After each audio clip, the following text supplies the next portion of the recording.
Hey guys, how's it going? This is Inside Black and Gold. But unlike the Saints GM, I am going to take my gun out. Hold on. Here we go. Okay, that's better, right? I'm going to talk to you for about an hour here. Don't need to be smacking on gum the whole time. That's neither here nor there. But let's get into it. I'm Jeff Nowak, and again, this is Inside Black and Gold. If you couldn't hear that the first time, I had to get that gum. But okay, this is going to be an episode. We're going to go through Mickey Loomis's press conference from this week. It's kind of the last gasp of the 2023 season. We're, in my mind, kind of officially done with it, right? The season ends. We have the head coach press conference. You have an open locker room. You talk to the players. They clear out their lockers. You talk to the GM. That happened. It's basically over. And boy, golly, did it happen. Mickey Loomis talked to us for about 57 minutes on Tuesday. Was it Tuesday? What's today? Today's Thursday. So it was on Wednesday. I've completely lost all track of time. That happens when the season ends because the days no longer matter to me. Anyway, talked for about 57 minutes. Went over a lot. Talked about Dennis Allen. Talked about the offense coordinator. So we're going to get into a lot of that. I'm going to give you my main takeaways from that. We're going to play some clips here from Mickey in this first segment. Second segment, I want to dive into the offensive coordinator specifically. We're going to go over what Mickey said. I want to hear from Lance Moore. I thought he had a good take on Pete Carmichael. And we'll get into kind of where you're at with that, why it might take a while, that sort of thing. And we'll just kind of dive into a couple candidates who have already kind of emerged over this past week. Final segment's going to be a mailbag, as always. So if you want to put your comments, suggestions, hot takes in the feed, we'll get to as many as possible in the back half. I'm sure there's going to be a lot of annoyance pointed at Mickey Loomis, just in the sense of, man, sometimes I wonder. So the funny thing is about the Dennis Allen take, and I'm going to play the clip here in a second. The funny thing about it is, I don't think that his take is that far off from where I'm coming at it, in the sense of, you have a coach who you're probably not going to fire after year two because you're seeing these markers and you're looking at this and you're projecting that it's going to be better next year, right? You don't have to agree with me on that. I just think that's kind of where you're approaching it. And Mickey comes out with a cue card and basically says the same thing, but in the most insane possible way, which is while comparing Dennis Allen to several Hall of Fame head coaches. And let's just listen to it. Let's listen to what Mickey had to say when he was kind of pressed on Dennis Allen, his season, why he feels confident that he can continue this. He can get this team back to the playoffs. He can build on 9-8 rather than fall back. And this is all he had to say. Look, here's what I think. I think sometimes, the easy thing to do, the lazy thing to do, is look at the results of a season and say, it's a coach's fault or it's the quarterback's fault. I think oftentimes you have to look beyond that. I was prepared for this question, right? Chuck Noll, his first 3 years, Hall of Fame coach, he was 1-13, 5-9, 6-8. But they recognize that this guy's a good football coach, right? Bill Belichick, here's his first 3 seasons, 6-10, 7-9, 7-9. Tom Landry, 0-11, 4-9, 5-8, 4-10, 5-8. Hall of Fame coaches, all of them. Bill Walsh, first year, 2-14. Second year, 6-10. So I think the easy thing to do is just look at the results and say, oh, no, we've got to have a change. You got to look beyond that. What are the reasons why we were 9-8 instead of, 13-4? And look, it's collective. It's the players. It's the coaches. It's me. It's our personnel staff, our roster. It's variables sometimes that we don't have any control of. And so my assessment is Dennis Allen is a good coach. And again, with Sean Payton, we went 10-6 the first year, but then we were 7-9, 8-8. I heard some of the same noise. But at the time, I knew we had a good football coach. And so I think sometimes the hard thing to do is to be patient and recognize your other shortcomings and get those fixed. And that's what we're doing. Yeah, and so let's just pause there for a second. There's more to it, and he was pressed on the Raiders part of it all. And let's just start there. No, we don't need to sit here and compare Dennis Allen to Tom Landry, to Chuck Noll, to all of these all of these guys. The funny thing is the only one he really needed to point to was Bill Belichick and say, like, Bill Belichick really struggled with the Browns, right? Like Bill Belichick got his career started with the Browns. It did not go well. He ended up getting fired. He landed with the Patriots, and obviously, until this year, it all went pretty well. And now he's looking like he may go coach the Falcons. That's a whole nother conversation for a whole nother day. But like that's all he really needed to say was like sometimes coaches get off to slow starts, but they learn from that and they move forward. And I understand that part of it. Now we don't need to sit here and read the records of Tom Landry and Chuck Noll off a cue card, but I do think that there's a point to be made there in, yes, you can overreact to these first 2 seasons not going perfectly, but you do have to look beyond that. And I do think that is a correct statement in the sense that far too often all criticism ends up being fire the coach, bench the quarterback. You don't ever look beyond that. And I think there were a lot of issues with this team. We'll get into some of those issues, but I do think that there's more to it than that. Obviously you fired Pete Carmichael, Cody Burns, Bob Bicknell, Joel Thomas moved on to the Giants. So you're going to make changes, but I do think that there's a point to be made in the idea of like consistency and whether it's good or bad. I understand why you're ending up there. That said, stop talking about Tom Landry and Chuck Noll and Bill Belichick. We don't need that. No one needs that. That's not helpful. Okay? Let's continue. What are some of the things he's done the last 2 years or some of the qualities he has that's led you to believe that he can get the team back to the playoffs? Yeah, well, I think the things that the head coach is responsible for, game day management, scheduling, all the things that you guys don't see that I see or that we see internally, I feel good about. And yeah, there's certainly areas that he can improve in. But look, we've had a quarterback change. We've had, some things changed in the last two or 3 years. And so we got to look at ourselves and say, okay, what's our expectations? Are they realistic? And if we're not meeting those expectations, what can we do differently? And I don't believe that that's the head coach right now. I like Dennis Allen. I think he's a good coach. With Dennis, you've listed off Belichick and the records there of their first few seasons.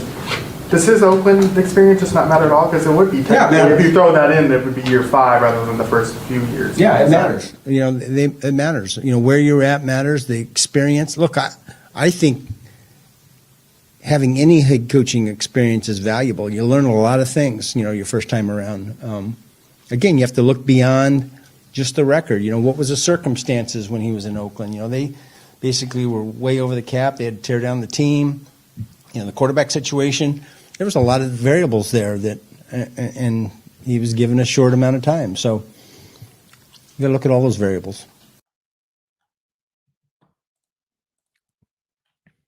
Yeah. So, it's funny. I have this, ongoing theme of having these incredibly lukewarm takes on social media, which is like, I don't think that Derek Carr is the worst quarterback on the planet. And suddenly I'm a Derek Carr stan. And, yesterday I tweeted that I don't really care about, I don't want to talk about the Raiders anymore. Like I understand why people want to bring up the Raiders, but it was a decade ago for another team, right? Like I want to talk about the Saints now. And I want to talk about what's going on with the Saints now. And I don't think it's productive to constantly be going back. Well, he sucked with the Raiders. We know he sucked with the Raiders. What are we gaining out of that? The question is whether he learned from his time with the Raiders. And, I have people saying like, okay, well, if you apply for a job, don't you think your job history is something to look at? I'm like, yeah, of course it is. When you get hired 2 years down the road at any job, no, your boss isn't going to say, hey, let's talk about, in 2012 when you guys sucked, right? So like that's why like I have no interest in talking about in litigating why the Raiders sucked and why Dennis Allen sucked as head coach of the Raiders, right? Like that's a whole another era with a different team, with a different regime. We can talk about it and pretend that entire organization was a dream and it was only Dennis Allen who was dragging it down. It wasn't very well run, and the Raiders haven't been well run for a decade now. So we can kind of sit there and figure that out. But I do think that you look at it and you say, okay, can you make the changes necessary? That's where I'm not sure is the case, right? Like we can talk about it. And I said in the last episode, I don't think Dennis Allen should be the coach of this team. Like people seem to think that I'm sitting here carrying water. I'm just explaining to you why they say what they say. But you can look at it and say, okay, you're 9-8 this year. Can you move forward? Can you improve from that? And if you can't, like, that's where we're at right now. It's a pass fail class. I think I've said that before, but it's very much true this year. I think you got just above the line you needed to get at this year to stick around, and you're going to go with that. Now, one interesting thing from Mickey in this press conference, and it was notable. Like, it's not we can make it up. We can pretend that it doesn't mean anything. We can ask whether maybe Mickey was on Dayquil or something because he was dealing with a cold. I joked about the gum chewing. He did say that the reason he was chewing gum was because he had a cough and the gum was helping him from hacking into the microphone. And he did cough several times. Like, he wasn't making that up. But there was energy in that press conference. And I do think, like, you look at, and I don't think he talked about Sean Payton, and I think that's a miss. I do not think that we need to compare the beginning of Dennis Allen's career with the beginning of Sean Payton's career. But I do think you can look at it and draw some parallels to 2014 through 2016, the 7 and 9 years, where I think you saw some things being ironed out that didn't exist before. Like, there were wrinkles that came up that weren't fixed in time to salvage those seasons. But there were kind of come to Jesus moments, and you figured that out. And I do think that's kind of the approach that Mickey is taking this offseason, is you've allowed things to kind of fester and not be what they need to be. And that's what you're trying to fix. And I do think that in a lot of Mickey's comments, and we're not going to get into all of them, he talked about Trevor Penning, he talked about Cody Burns and those coaches departing. But I do think, like, the crux of what he was, the message that he was conveying in this press conference, and again, there's a lot of it, is you're getting back to the basics. You're getting back to the things that made this franchise successful. And if you can do that, and you can find ways to be productive in that vein, then great, cool. If you can't, then I think we're back here next year talking about a head coaching search instead of an offensive coordinator search. But here's what Mickey had to say on the culture changes. He talked about meeting with the team individually. He talked about why. He won't tell us exactly what he said, but this is what all that broke down to. I don't like the word culture necessarily, because I think, look, we got really good guys, willing. And I think, look, a lot of things that I said to the players, I'm sure you guys are aware of it, were for the players' ears only. I think collectively, though, that everybody, if you ask, do you want to win? Everybody stands up. They raise their hand, right? Everybody says, what are you willing to do what's necessary to win? They all raise their hand. But sometimes we're not doing the things that are necessary to win. And that's on me. That's on me 100%. I've got to hold our guys to a standard to do the things necessary to win. And I think that I probably let that slip a little bit over the last few years. And so we're gonna get that recalibrated. And so that's my message to our entire building. It's not just to the players or just the coaches. It's to our entire building. Is some of that stuff like extra homework to study and taking care of the body? Well, there's a lot of things. And I think I was pretty specific about what those things are, but that's really for their ears, not for your ears. Can I elaborate at all about how it's on you if you don't deal with the players day to day? Well, look, I'm accountable for that. We have a certain standard here, and look, some of it's out of our control. COVID, league rules. There's things that are out of our control, but that doesn't mean that we can't have a standard that we set. And look, it starts with me. It does. And certainly our head coach and our coaching staff and all the people in the building are responsible for it, but it begins with me. Have you ever felt the need to have a meeting with the entire team at the end of the season like you did this year? Has that ever happened before? I've had meetings with the team before. It's been a while. But I felt like there were some things that needed to be said to the players. Just like I think there's things that need to be said to the coaching staff and to our football operations staff, and that's going to be said, Again, I think maybe we've gotten a little too comfortable over the last few years, and so I want to make it uncomfortable. And so yeah, I think that last part is important. And you can look at it and say it's all DA's fault, and it all comes back to the head coach, right? It all comes back to the head coach, and that's correct. That is how the approach should be. It always has to be that way. But I don't think things were happening this season for a majority of the time, for the amount of time you needed it to happen, in terms of people being accountable. Excuse me, I should be chewing gum. People being accountable, people doing the work they needed to do. And I think that's when Mickey kind of goes to the team and talks to them that way. That's the message. That's the message. Either you're going to do the work or you're gone, right? Either you're going to be on, either you're 100% in or you're 100% out. And that's why last episode when I talked about Mike Thomas and how I think it's time for the team to move on from Mike Thomas, that's kind of what I look at. I mean, like, yes, he's an incredibly talented player, but I'm not convinced that he's on board with the program. And like it or not, this is the program right now for at least one more year. And so the question is, can you get to a situation where it's acceptable? When I've heard people say, oh, the strength of schedule next year is going to be so crazy that they're going to have 5 wins. And I hate to break it to you, but the strength of schedule for the Saints in 2024 is number 32 in the NFL based on this year's records. And that's what the strength of schedule is. It is this year's records projected to next season. Why is that? You're still playing in the NFC South.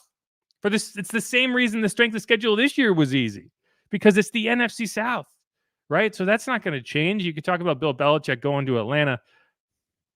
I count me among the people that does not think that Bill Belichick is still a guy that worries me in terms of understanding the NFL and being able to succeed in the modern era of football, right? So like, I'm not that worried. Maybe 2 years down the road, if he can build that culture the way he needs it, they still don't have a quarterback. Like the Bucs are going to have to pay Baker Mayfield. That's going to be funny to watch.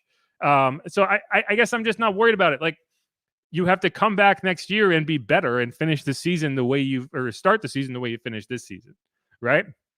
And you could get halfway through the season and fire the head coach, but on the road to there, you got to fix these issues.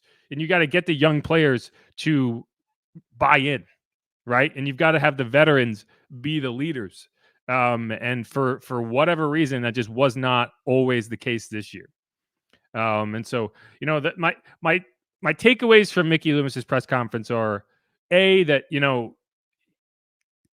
he sees that this is an issue, but he's putting it on himself. And I'm interested to see how that resonates.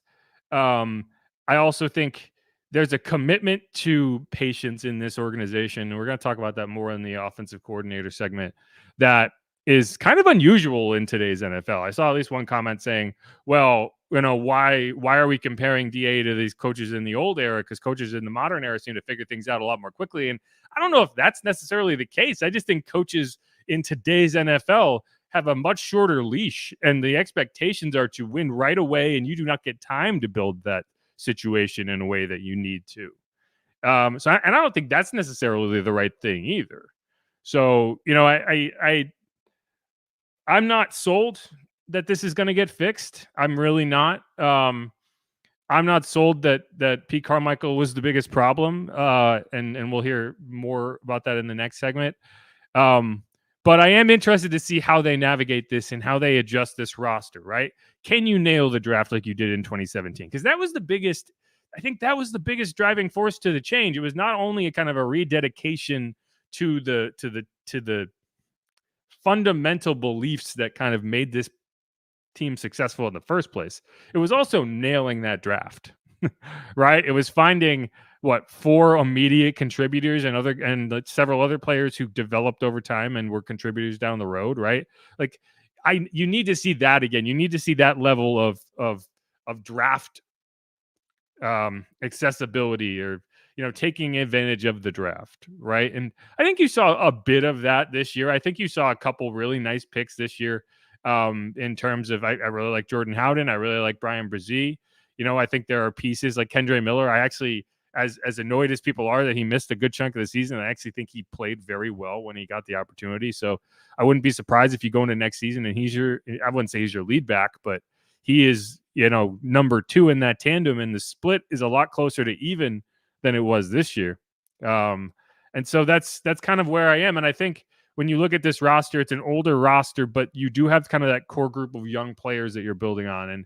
And when Mickey says he's excited, I think that's where you're looking. You're looking at that young group, the Chris Olaves, the Rashid Shaheeds, right? The Kendre Millers, the A.T. Perrys, the Paulson Adebo, Alontae Taylor, like these young players, Jordan Howden, these young players that can kind of take the torch and rebuild. Because I think when this team got into trouble, it was trying to kind of bridge that gap of not rebuilding, but also massaging older players into this situation where not everyone was on an even playing field in the sense of what the expectations are, and that's never a good thing. And you can put that on the head coach, you can put that on the coordinators, you can put that on the position coaches, you can put it on the GM, you can do whatever. But one way or another, that has to be fixed. And clearly, the belief in-house is that you fix that by fixing issues, not necessarily starting from scratch, because in a lot of cases starting from scratch just means you have the same problems again and you have to fix them again. And so the approach is plug the holes and go from there. Jury's out on whether that's the right approach. I'm not telling you that's the right approach. I'm just telling you that's going to be the approach. But all right, this is Inside Black and Gold. I am Jeff Nowak. We'll be coming back. I want to talk more about offensive coordinator. There's a couple names that have been reported as already being interviewed or being requested to be interviewed. So we'll dive into those. Who might some other candidates be? Will there be in-house candidates? That sort of thing. But I think at the end of the day, the biggest thing is be patient, because the Saints are in no rush, as annoying as that's going to be. But all right, this is Inside Black and Gold. We will be right back.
And we're back on Inside Black and Gold. I'm Jeff Nowak, coming at you solo. If you haven't subscribed yet, please do that. Leave us a rating, leave us a review. Sorry. If you don't follow us on YouTube already, make sure to hit that subscribe button, ring the bell, whatever it is, however it works. I don't know. I'd have to look. But make sure to do that. Hit me up on Twitter at Jeff_Nowak. Let me know what you want to see. We're going to be coming at you with a lot of off-season pods, so there will have to be a lot more, I don't know, kind of segments that we plan ahead. There isn't going to be a ton of news to react to in the offseason. So we're going to be doing mock drafts. We're going to be doing rankings, free agency stuff. So if there's anything in particular you want us to answer, questions you want us to dive into, make sure to hit me up. Let me know. All suggestions are good suggestions. This segment, we're going to be talking about the offensive coordinator. As everyone knows by now, Pete Carmichael was fired. He'd been in that role for 18 years. And that's an emotional thing. So, I understand why, it wasn't 24 hours after the season. You were already firing the guy. They took their time. They ended up taking a week effectively. And then obviously that move was made along with Cody Burns, Bob Bicknell. Joel Thomas is now going to be the Giants running backs coach. So that's 4 openings that the Saints have to fill. And, I think one reason that I'm okay, like this team is going to be very methodical about their approach, right? They're going to interview, they're going to come up with a pool of candidates, and they're going to make the right decision, or at least what they think is the right decision. And what I'll say is you can take as much time as you want. That decision at the end of the day, it has to be right. I don't care when it happens, but it has to be the right decision, because in this situation, you have such little runway to acclimate, right? Like typically, if this was last year, you'd say, okay, first year offense coordinator, or first year quarterback in the room. Like there's going to be some learning and this and that and whatever.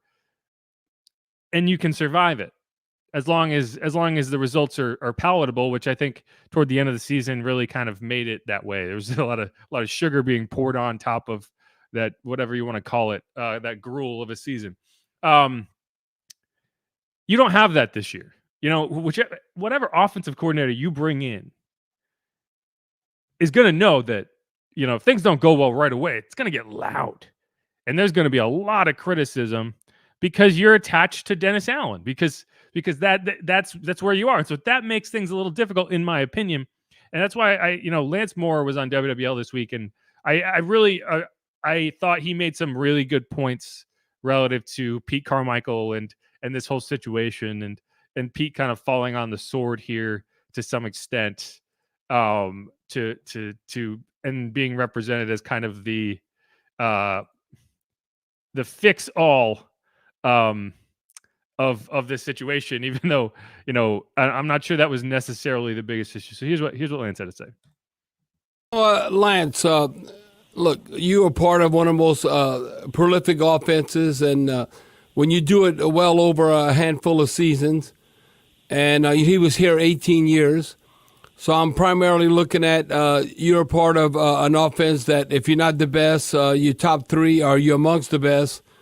But when I look at Sean Payton and Drew Brees, what do you think that they think of Pete Carmichael and his contribution? I know we had that the pickleball tournament, and Drew Brees is saying, hey, let me tell you, Pete Carmichael knows what the hell he's doing. Okay, that was his opinion. But could you see maybe now in the future, because there's stability there, somebody doing the dirty work, or there's only so many hours in a day, that Sean Payton bringing Pete Carmichael on board in Denver because he knows the past success. Just break that all down, and when you look at it, what you observe as being a part of that offense, that how Pete communicated with Sean and Drew.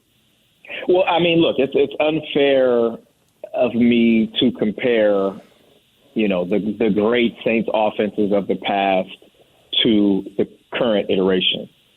We had a top, let's just say, top 5 all-time. So we're already starting out with an advantage, right? Right. Like just right there, it's unfair. But the group of them together, the trio of Sean, Pete, and Drew, was, I think, what elevated it to the next level. What made us really, really special is to have those three minds together in the same room, creating chaos for defenses. I mean, that is, to me, one of the better groups that we've seen in a long time to work with one another to figure out the best ways to attack. And so I do think it's very, very likely that Pete ends up some way or another on Sean's staff. He's too talented. He's too good at X's and O's. And like you and I have both said, it's hard calling plays. Not to say that he was terrible at it, because, like I said, he was good at the end of the season. I mean, he got it figured out and dialed in. And sometimes it takes time. I mean, it wasn't like he had Drew Brees at quarterback. He had to learn Derek. He had to figure out what was going on with the offensive line and why we couldn't protect him. Because we saw once he got protection, he was pretty dang good. Right. You know, and I know a lot of Saints fans don't want to hear that, or a lot of Saints fans want to say he sucks. But if we can keep him protected and upright, we saw some of the damage that he could do, especially with the weapons that we have on the outside. So, again, I get it. I understand changes need to be made.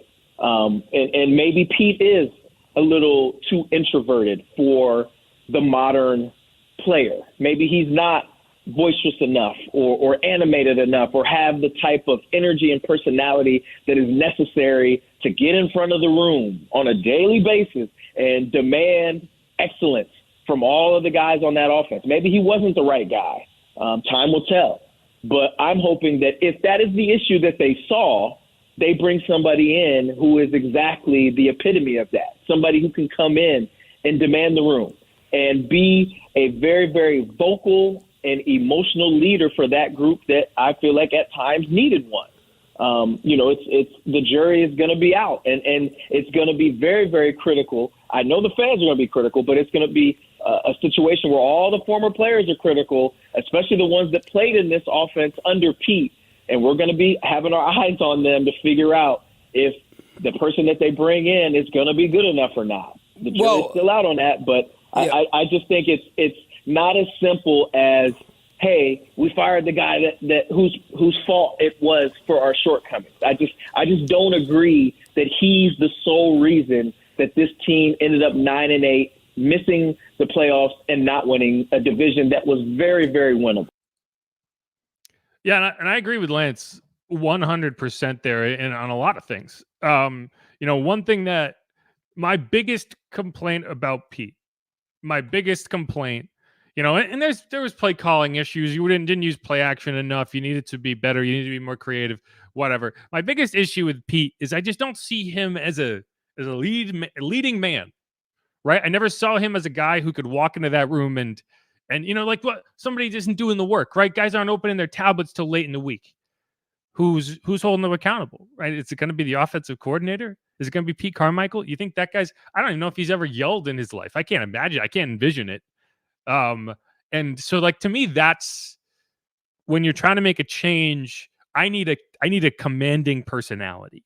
I need someone who's going to walk into that room and, like Lance said, demand excellence out of everybody and mean it, first of all, and have people respect that demand.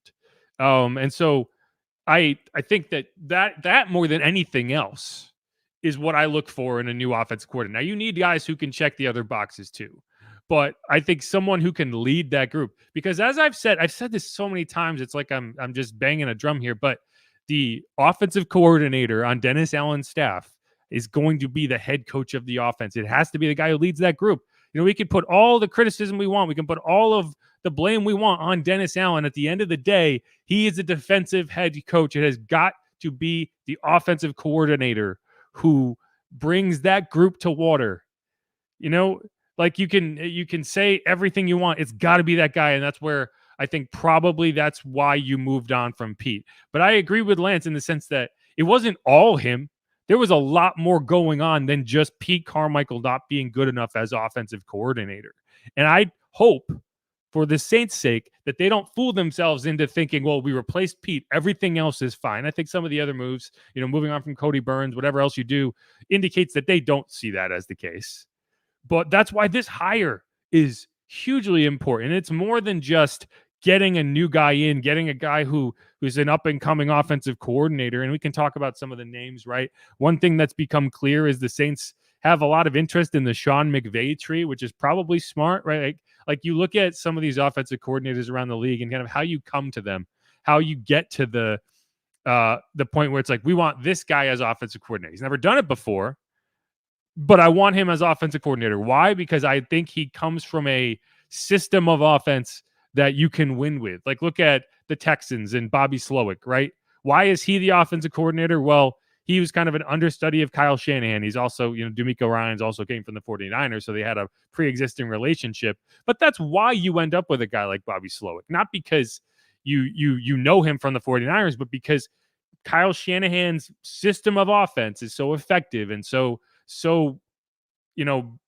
appreciated around the NFL that you bring in a piece of that offense and say, well, I want our offense to look like that, right? And so I think there's, Sean Payton was an example. Like Joe Lombardi is an offensive coordinator. Why? Because he was an understudy of Sean Payton, right? Like he still was Sean in Denver. He hasn't been particularly successful as an offensive coordinator, but that's why. And so you look at some of the guys. So I think the three assistant coaches currently that the Saints are looking at in terms of having asked for permission to interview them.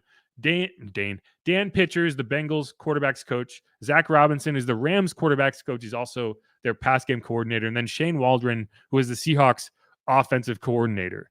Now, all three of these guys have ties to Sean McVay, right? So the only one who doesn't really have a direct connection is Dan Pitcher, but Zach Taylor was a Sean McVay guy. Zach Taylor, who is the coach of the Bengals, was the Rams quarterbacks coach. And why do you end up as the head coach? Because the Bengals want to replicate the Sean McVay system of offense, so they go with the quarterback's coach who worked with Sean McVay. So, I mean, it's just kind of an extension of that. That's where that connection is.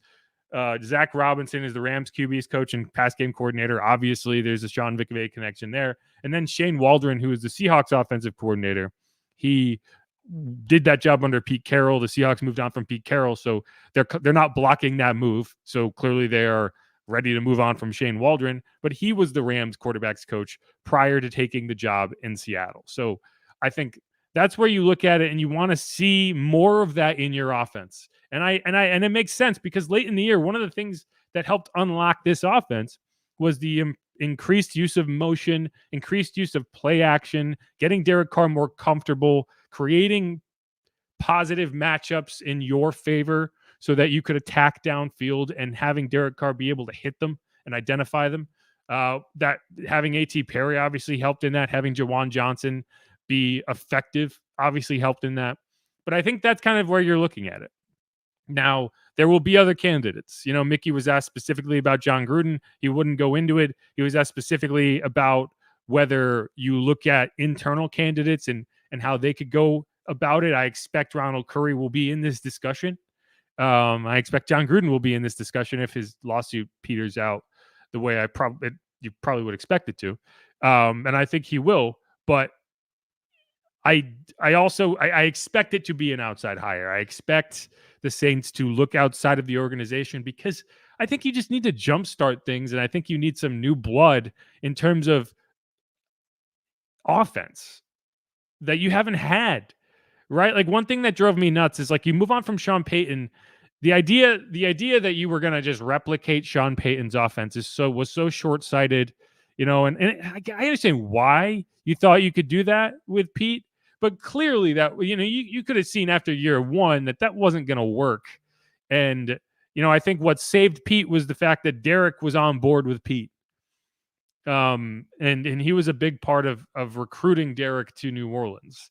And so whatever you want to say for that, I mean, I get it to that extent. But, you know, I just think this offense really needs to find a way to evolve.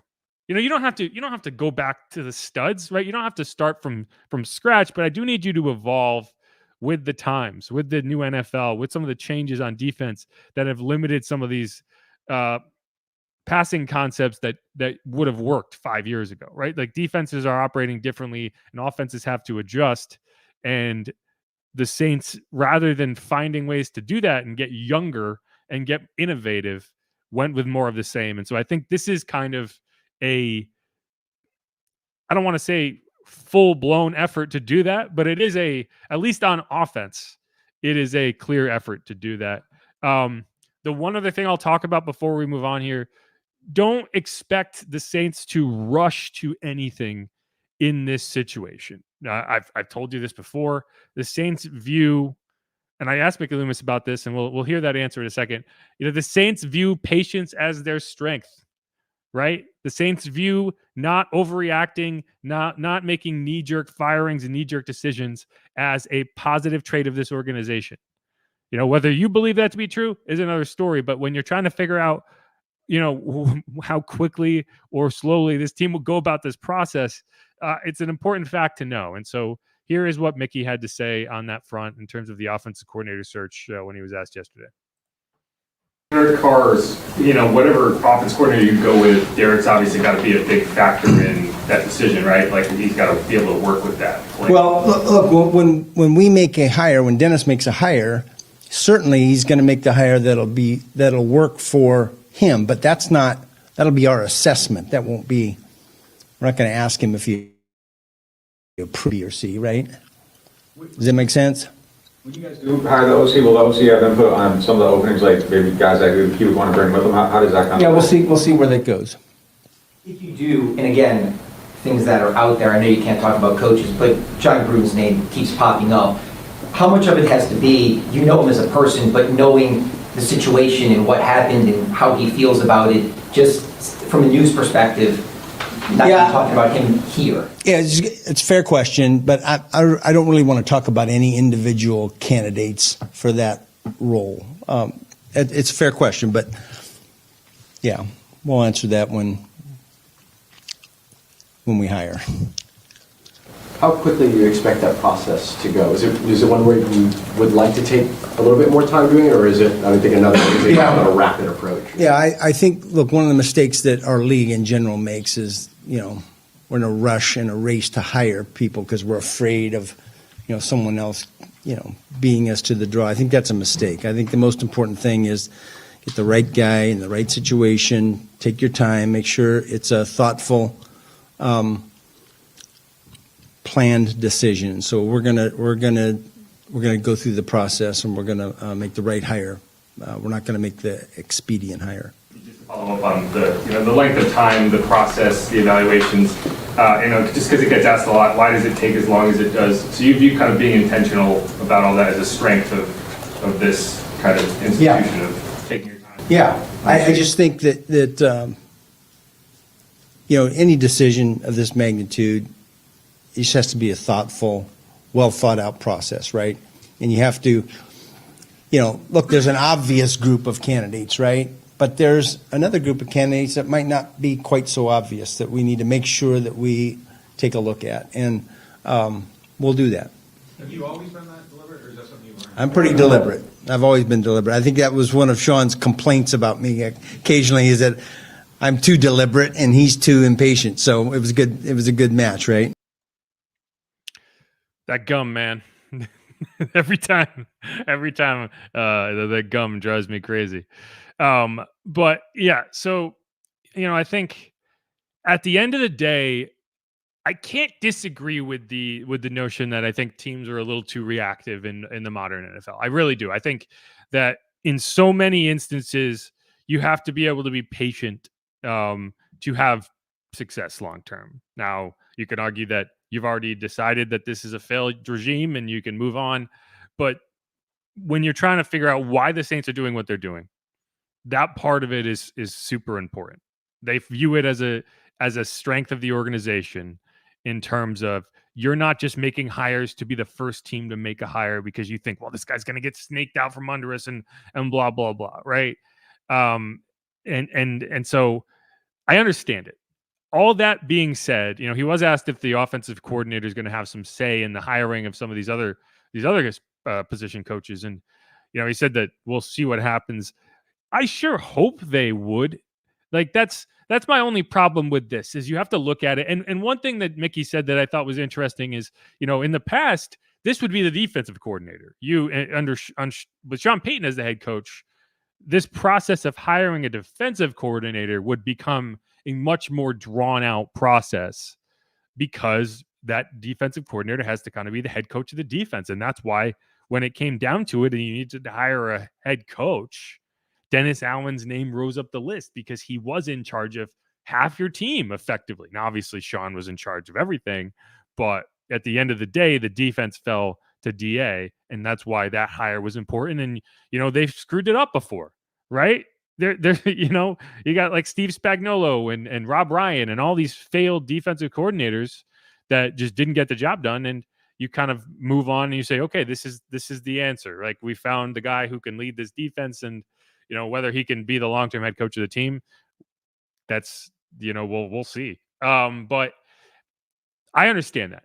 All that said, I think that until you knock that domino down, you're not going to be able to make a lot of these decisions. I know people are asking Doug Marrone, I think the quote was, when is he going to get his walking papers? Like, I don't know. If the offensive coordinator and Doug Marrone don't jive, I think that's it. I think that's when, right? Like, I think that's kind of where you're at. But I don't know how you can make those decisions until you have the offensive coordinator. Now, you can come up with a list of candidates and interview and whatever, but I think that's going to be tough. And so I would like to see, I don't need to see a hire this week, right? Like, the one thing that is obviously important to remember is the season's still going on. There's 25% of the NFL has a game to play this weekend. That's 8 teams. There are 4 games. That's 8 teams. And these are 8 generally well-run teams, or at least well-run enough to be in the divisional round of the playoffs. So you would imagine that several of these teams have some interesting candidates on them that you're not really able to talk to right now, or at least not in any tangible way that you could make any determinations on. So in that sense, I don't think that there is any rush because there's going to be a lot that happens after this week, right? Once you get to the NFC Championship game and the AFC Championship game, that becomes a lot easier, and obviously the Super Bowl. But so I don't think that there's any rush to get things done this week. But I do think you have to start lining up interviews. You have to start having a pool of candidates. You have your A pool, your B pool, and you mesh them together at some point. And I need that to happen, and I need there to be a clear vision of what this offense is going to do. I don't know how. We got the Senior Bowl coming up. That's always a point in the offseason that I think the Saints target as we want to be ready to scout a lot of these players, because these are players that we're probably going to draft, because the Saints love to draft Senior Bowl players. And I think you would want to have your offensive coordinator maybe not in place, maybe not there at the Senior Bowl, but at least the idea of who it's going to be in place, so you can scout players with that in mind.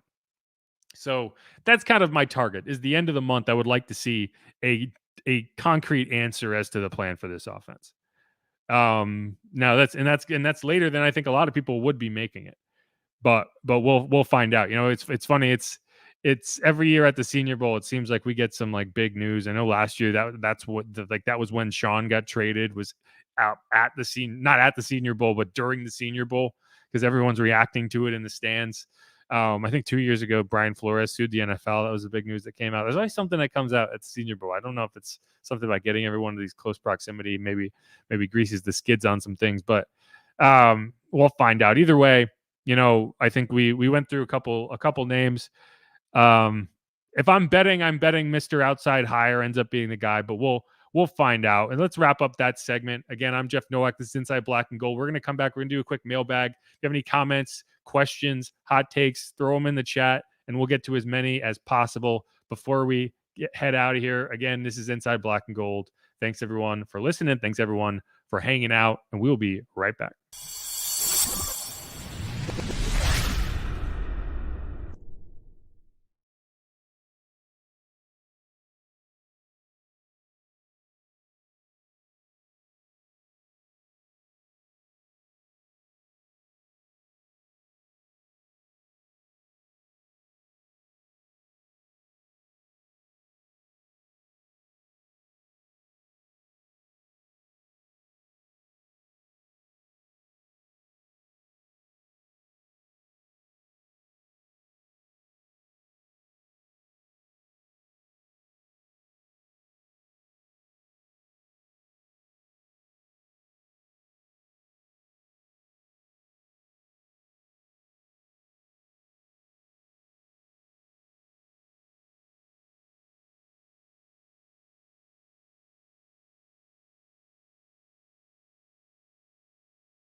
And we're back on Inside Black and Gold. This is the mailbag segment. I'm Jeff Nowak. If you have questions, comments, throw them in the chat. We have a handful of good ones in there now, but I think we could probably get to a few more. So if you're sitting there thinking, I need to know this, throw it in. I'll do my best. But the first thing I want to get to, and no one asked this, I was hoping someone would, so I could play this clip without having to present it myself.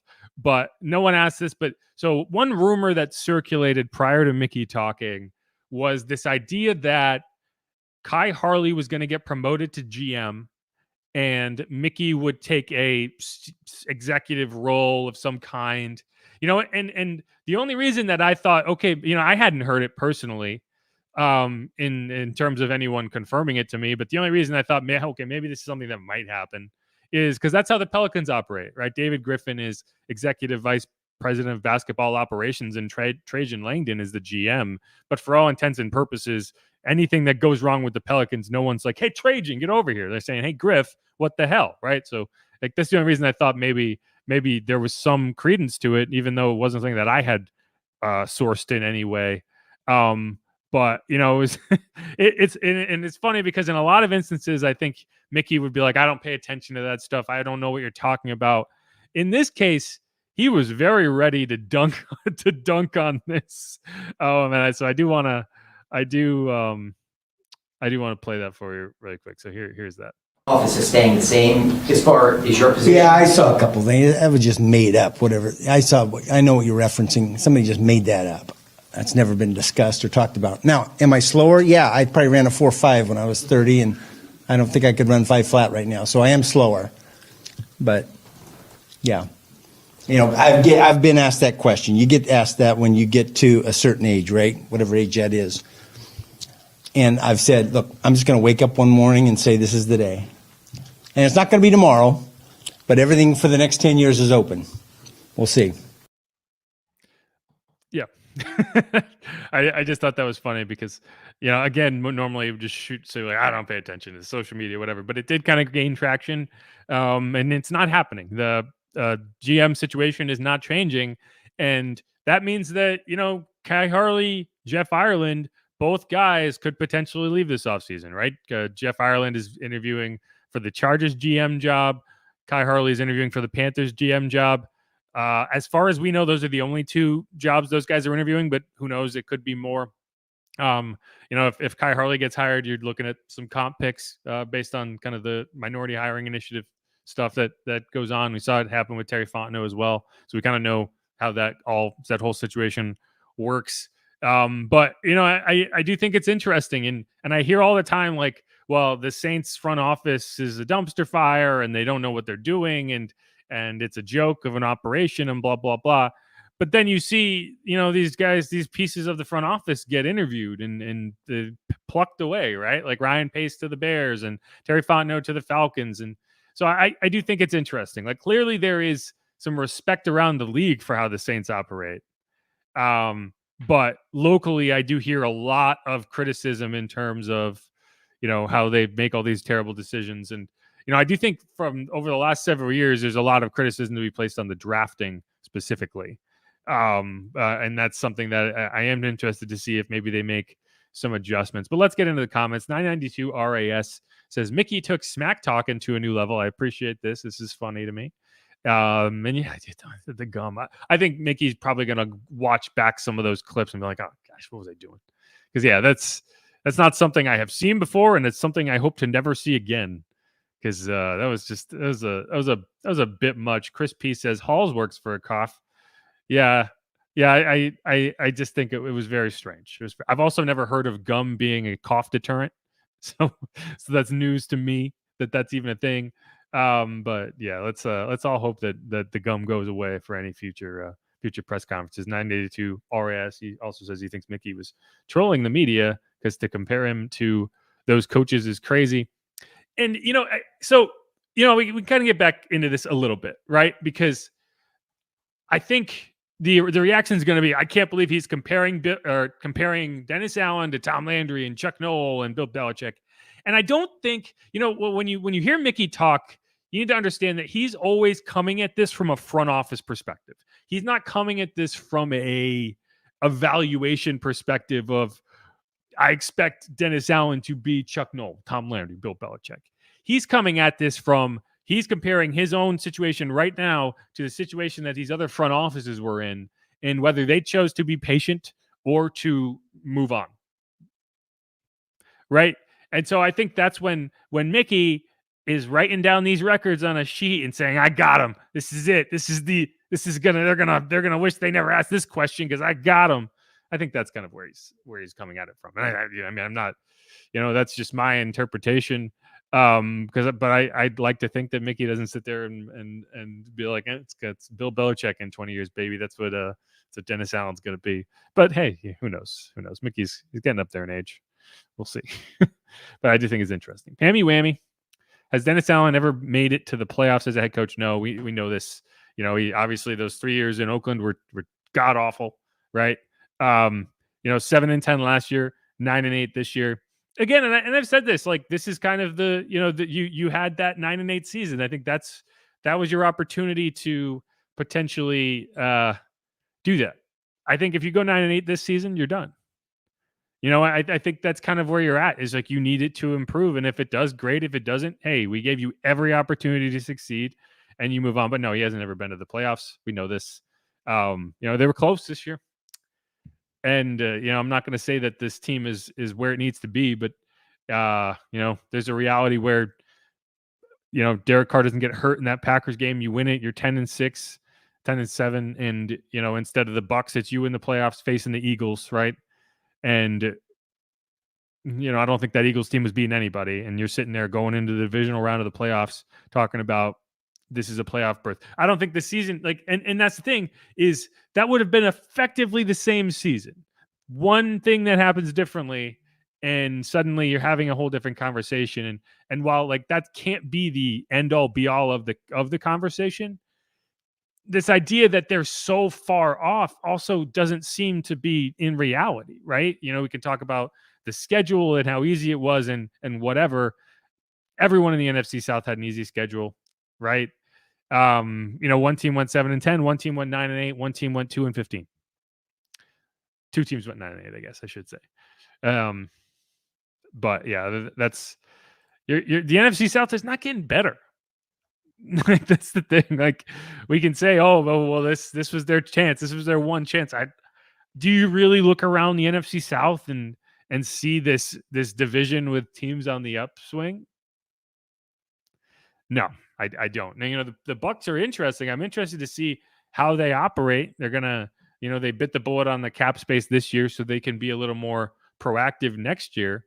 How much do you spend on Baker? What kind of deal do you give Baker? Right? Their skill players are getting older. Like Devontae David is getting older. Mike Evans, Chris Godwin, they're getting older. Right? So, are you able to thread that needle, or do you need to tear down a little bit and get some young playmakers in there? Obviously, Trey Palmer had a nice rookie season, but we'll see. But again, that's your top competition. Falcons are going to be interesting.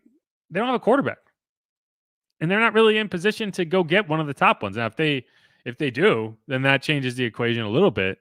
But we all thought the same thing about Bryce Young last year, and we saw how that worked out. So, I don't. I'm not looking at this division and saying, man, they can't get it done.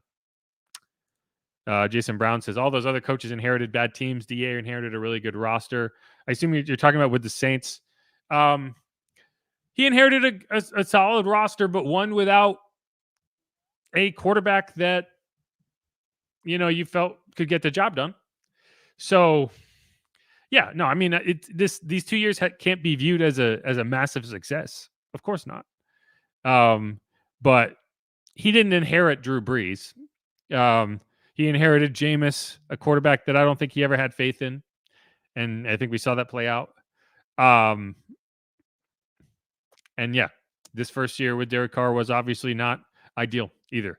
But he's not the first coach to walk into a situation and not have it be perfect. I think the problem with the Saints is you're never going to have that young quarterback developing if you don't go draft young quarterbacks. And so you're sitting at 14 this year, and I kind of look at this as and this isn't really the question, but we're going to get into this a lot more as the draft gets closer and closer. I'm kind of Jaden Daniels or bust in this draft. I think right now everyone's under the impression that the quarterbacks are going to go 1, 2, 3.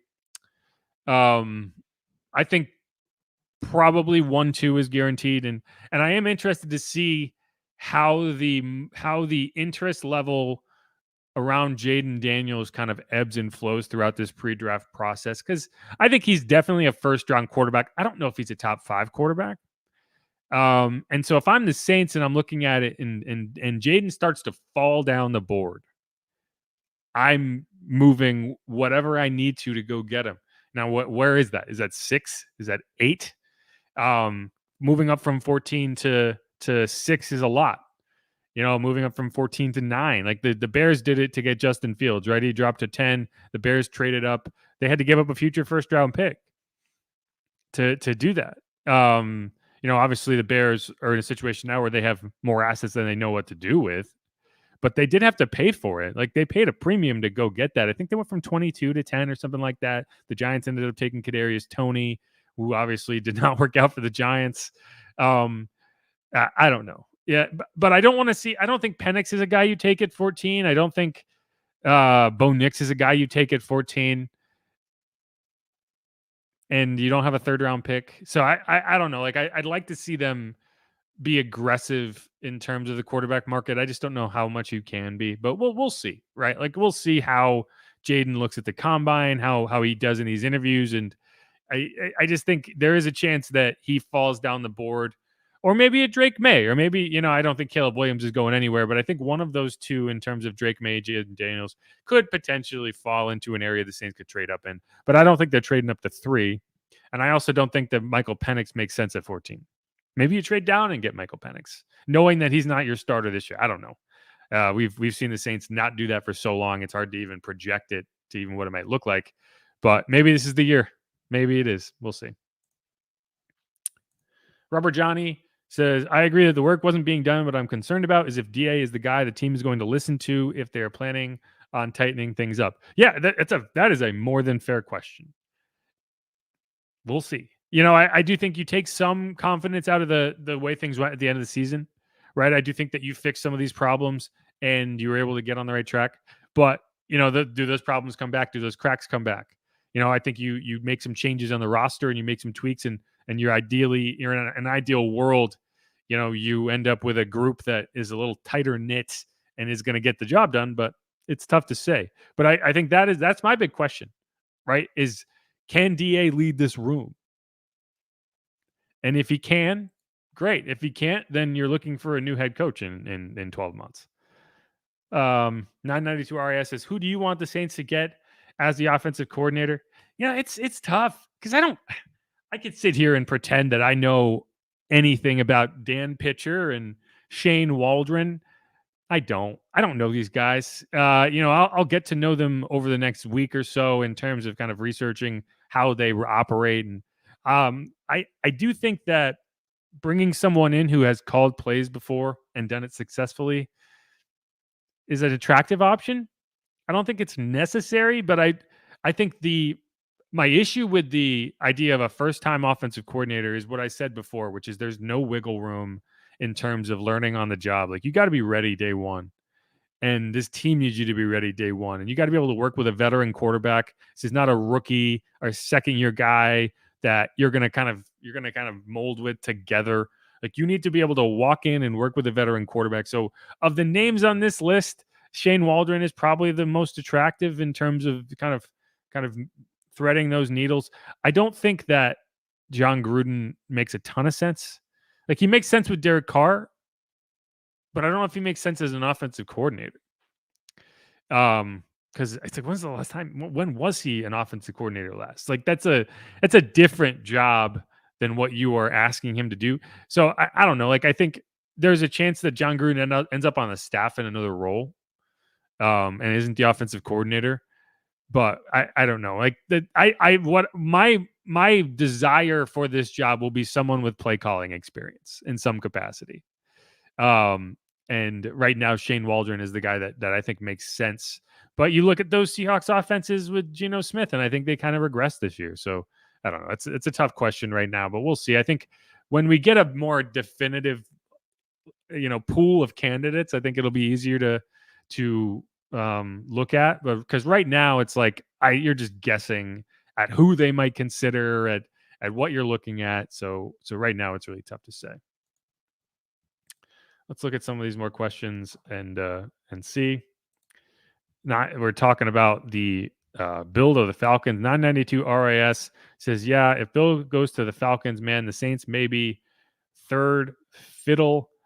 Jerry G. Poor says, I hope Bill don't become the next head coach of the Falcons. He's also asking if there are any gum trucks available. And I mean, you can count me among the skeptical of Bill Belichick still having it. Like, I mean, I don't know why you would look at the slow erosion of everything the Patriots did well and say that's a coach who should be able to show up in Atlanta and immediately make this huge impact. Maybe in a couple years, but I think in order to really change the state, change the reality for Atlanta, it's got to happen on the offensive side of the ball, right? Like, the defensive side of the ball was fine for them. I think Ryan Nielsen did a good job. I mean, they had a turnaround on defense that was pretty impressive. It was the offense. It was the lack of a quarterback. And I don't think Bill Belichick's going to show up and change that. Now, if you could say, well, maybe they go out in free agency and find somebody, maybe they trade for a quarterback, maybe Russell Wilson ends up there, but there isn't a huge market of quarterbacks right now that really gets you excited, right? Like maybe Jimmy Garoppolo, right? Maybe maybe Josh McDaniels signs on as Bill's offensive coordinator, and you bring in Jimmy Garoppolo. But we all saw how great that went in Oakland, or sorry, in Las Vegas. So I don't know. Like I think Atlanta's going to be really excited, and it's kind of hilarious that the guy who's responsible for their chief trauma in their lives is now like the guy that they're like, oh my gosh, we're going to get Bill. I guess he's not completely responsible for it. It'd be like if they got Tom Brady, but either way, we'll see.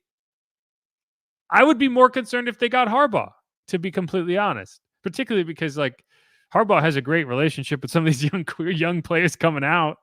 And hey, has a much better idea of the college game and who's for real and who's not, and who's ready and who's not. So like that would be the hire that made me more concerned, is if they got Harbaugh than Bill. Because I mean, we've seen, like, again, what was the cause of the Patriots falling to pieces? He had everything. He was in control of personnel. He had every piece that he needed. He had Robert Kraft willing to spend whatever. It was, like they got shut out this year. They were terrible this year. He went and he had his hand-picked quarterback, right? Like that didn't go well for him. So I don't know. I guess I just don't think that it's, it's a splash hire and good for Atlanta, right? But I'm not super concerned about it, at least not this year. But we'll see. I think Bill's still coaching because he wants to get the head coach record for wins. I do. And he'll have to prove me wrong.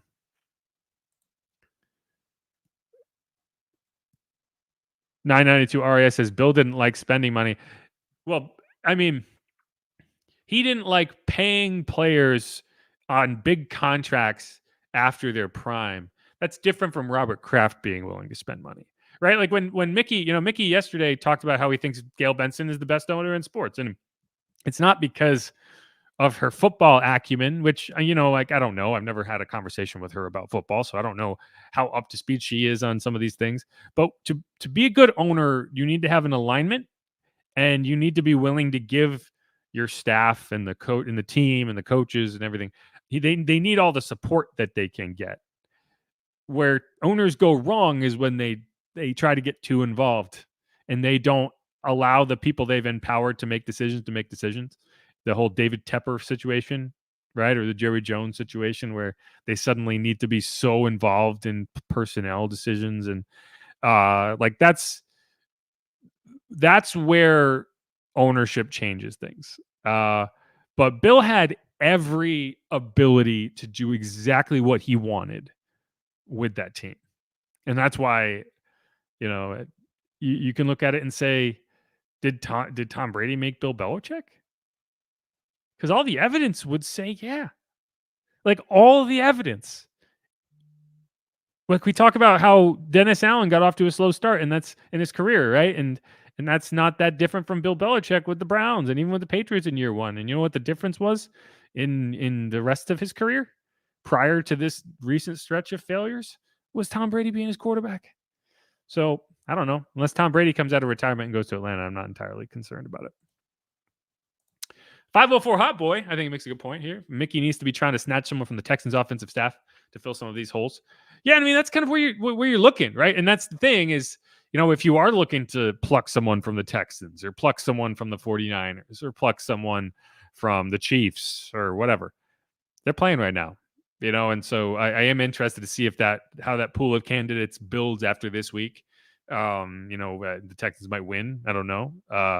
But yeah, I think if you're looking at a model to kind of look at and say, what have some teams done right that have kind of gotten out of this cycle of mediocrity and are on the upswing, that's a team I look at. Now, obviously, it'd be great if the Saints could draft number 2 overall and pick whatever quarterback they want and then draft again at number 12.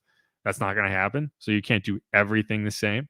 But I do think that, yeah, I mean, these staffs and these approaches to the game, I think there are teams you want to model around, after, and teams you don't. Mr. O Universe says, what do you think about QB Spencer Rattler from South Carolina? if you're going to go, middle of the road kind of bargain bin quarterbacks, then you're just going to stick with Jake Haener, right? Like you drafted him in the 4th round. You're developing him. I don't think that you're going to replace Jake with another young quarterback who, you kind of feel like is the same caliber. Because that's about where you would probably get him as the 4th round. I do think it's interesting because Spencer Rattler, I remember when he was at Oklahoma, it was like everyone was talking about him. He was fantastic. And then all of a sudden just stopped being that way. So we'll see. But, I don't necessarily think the Saints are going to be in the quarterback market outside of the 1st round. Maybe if you like Michael Penix and don't necessarily like him at 14 and he's still on the board at the end of the 2nd round, maybe. I guess the middle of the 2nd. I can't recall what 2nd round pick they have. It's the Broncos pick. You don't have a 3rd round pick. And I think that kind of fluctuates a little bit. You're going to get some comp picks, but I don't think they're going to be 3rd round comps. So we'll have to see.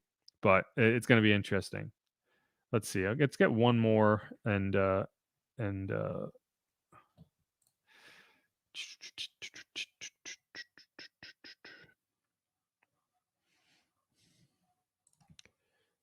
Stackanova says John Gruden called plays as a head coach, even delegating game management duties to Rich Bisaccia while the Raiders were on offense. No, I'm not saying John Gruden can't call plays. That's not what I'm saying. I'm just saying, when has he been the offensive coordinator? When's the last time? Because I just think that's a different role in terms of what you're being asked to do. And, I'd like you could make him the play call. I don't know. I just don't think that it's the way you reintroduce John Gruden to the NFL.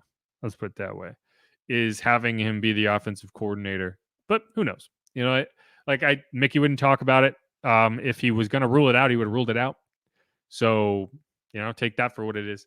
I just, I think that you invite a level of noise by hiring John Gruden that is at a certain point not helpful. So you gotta weigh that against what are you getting versus what is your ideal for this. And you'll see. But he's definitely in the conversation. And we'll have to see over the next few weeks. But yeah, I'm not saying he can't call plays. Of course he can call plays. I'm just not sure he's an offensive coordinator at heart. It's been a long time since he was asked to do something like be an offensive coordinator. Because it's about more than just calling plays. That's why, I talk about Pete. I'm not necessarily talking about the play calling. We can criticize the play calling, but when I criticize Pete, I criticize how he leads that group more so, or how he led that group more so than things that happen on game days. Although, we can also criticize what happened on game days, right? So we'll see. But I know there's a defensive John Gruden going on here, so we don't need to get too into it. But all right, let's wrap up this episode of Inside Black and Gold. Thanks everyone for listening. To everyone for hanging out. As always, I appreciate everyone who watches, everyone who throws in a comment. It's always great, always good stuff. Appreciate it. Thanks everyone for putting up with my gum chewing display and with my constant playing of clips of more gum chewing. I know that is not ideal. It's funny. Just before I go, I had a bunch of people text me about can you just spit the gum out? And I was like, I was sitting maybe 30 feet away from Mickey, and from that distance, just hearing him in a room, it didn't seem like that big a deal. But then I went back and I was transcribing a lot of the quotes and I was watching the videos. I was like, oh God, that's brutal. But yeah, so we have bookended this podcast talking about gum chewing, and I can think of no better way to wrap it up. So again, thanks everyone. I'm Jeff Nowak. Hit me up on Twitter at Jeff_Nowak. Follow the latest news, notes, analysis at WWL.com and on the Audacy app. Whatever, subscribe, give us a rating, give us a review wherever you get your podcasts. And we will be back next week. We'll have Steve Geller. I want to get into some mock drafts, some pre-draft stuff, talk about some prospects, talk about some folks who will be at the Senior Bowl that I want to get a closer look at, because that's going to be on us before we know it, that sort of thing. So if there's anyone you want us to take a closer look at, let me know. Otherwise, who dat? Go Saints. Thanks, everyone. Peace. Be easy.